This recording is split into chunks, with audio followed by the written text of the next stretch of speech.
I recently had a colonoscopy. I realized once I turned 50, well, actually my family physician said once I turned 50, it's time. The procedure is designed to find and remove colon polyps before they have a chance to develop into colon cancer. But before the procedure, there is some prep work each patient has to undergo, so take a look. The preparation starts the day before the colonoscopy when you fast the entire day. Now, you can eat anything, as long as you can see through it, like beef broth and Jell-O. Made believe it was steak. At least you can have your morning coffee, though. Black coffee, and it can have sugar with it. There's a packet that you pick up at the pharmacy with 2 tablets that help to get things going, and there's a jug of powder that you mix with water. It says it's lemon-lime flavor. Kind of tastes like Gatorade, but it has a much thicker consistency. Oh, and it makes you go to the bathroom more, too. I mean, that is the point. Your mission? To drink this jug 1 8-ounce glass at a time every 10 minutes.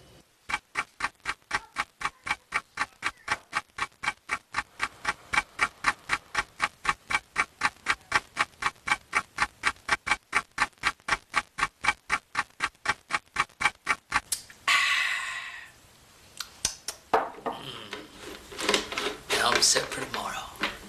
The next morning at the hospital, you get checked in, hooked up to the IV, and head down the hall in your Sunday best.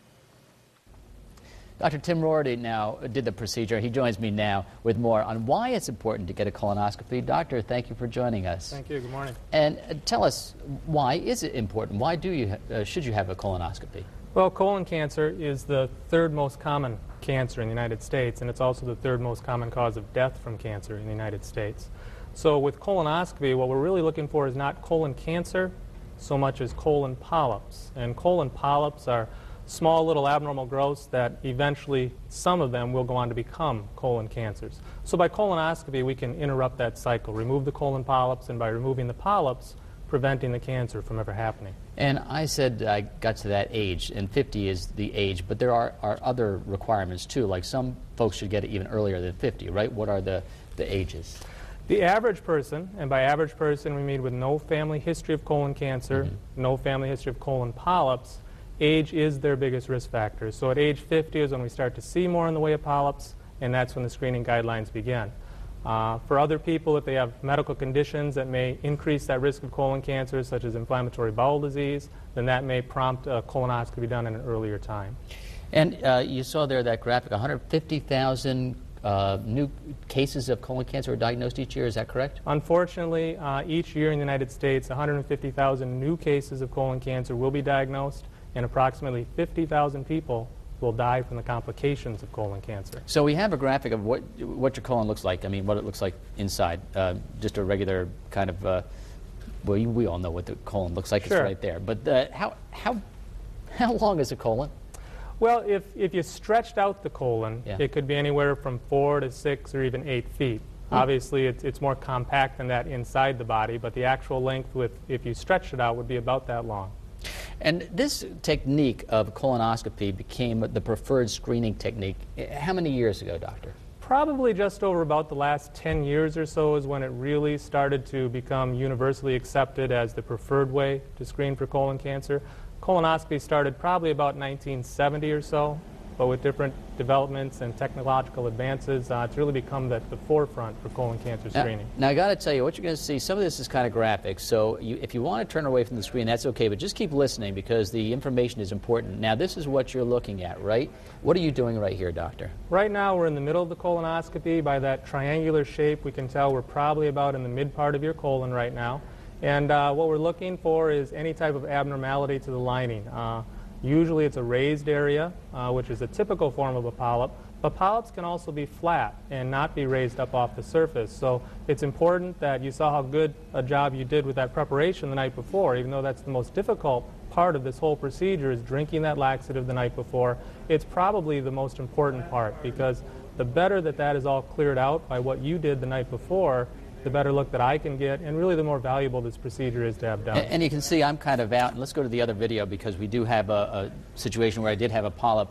I'm out, or I don't remember a thing, to tell you the truth, but you can tell me, or the nurse can tell me kind of what to do and to get a better view, right? Although I don't remember. Right. We call that conscious sedation, which means that we give you medicines through the IV that make you very relaxed and comfortable. Most people don't even remember much of the procedure, but you can actually tell us if you're uncomfortable, and if you need to do simple things like move in a certain position, you can cooperate with that at the time. Now you're grabbing this polyp here. What are you doing here? Right now, you did have a polyp inside your colon, and that is called a snare device. It's a wire that is placed through our scope. As you can see, it comes out there. We can loop it around the polyp, and then with a little bit of electricity and heat, it actually cauterizes or slices through the base of that polyp. And then we're going to be able to go back in there and actually suction that polyp right through the scope so we can collect it, and that'll be sent down to the laboratory at the hospital to be looked at. And you told me afterwards, although one thing is you don't remember what he tells you afterwards, so make sure you have somebody in the room. But the doctor told me afterwards that it didn't look cancerous. Right. Right? You do the tests. Right. You know, unfortunately, you cannot tell for certain just by looking at them through the camera whether they're cancerous or not, or whether they have the risk to become cancer. But you can get a good idea based on the experience over the years, but the definitive answer will really be when that's looked at under the microscope.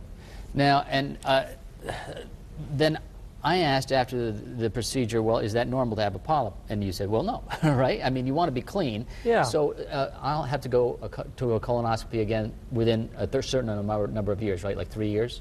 Right. It'll depend upon the number of polyps that you have, the size of the polyp, and then what it looked like under the microscope. So kind of the general guideline is somewhere in that 3 to 5 year range in a situation like yours. For everybody that comes for a colonoscopy who's age 50 or less, 25% of the time we will find polyps. And that goes up with age. If 70-year-olds come in, and everybody who's 70-year-olds or less, 50% of those people will have polyps at the time of colonoscopy. So it's extremely important to get it done when you're supposed to get it done. It's very important. As a general rule, polyps won't cause symptoms, so really the only way to know about them is to have the procedures done, have them removed, and then interrupt that cycle of going on to become colon cancer. Is there any kind of thing we can do in our diet or our daily life to prevent colon cancer? There are some things that may have an impact, none as good as having regular colonoscopies performed, but we always recommend a diet high in fiber, fruits and vegetables, and there may be a weak association that's beneficial for that. Calcium supplement, 3 grams a day, is recommended. That may be beneficial in preventing polyps.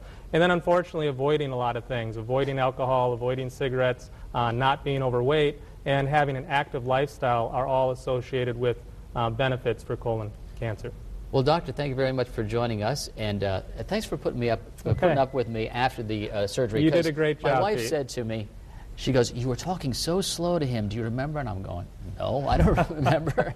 I had to look back at the video, but you did answer all the questions there that I had, and that's why I say make sure that you bring somebody. They have to drive you home because you can't operate heavy Correct. machinery for a while. Right. And I had the best 4 hours of sleep when I got home that I have for a while. Didn't hear the kids at all, so that was great. Well, thanks for doing this. It's a very good service for the community. Thank you, doctor.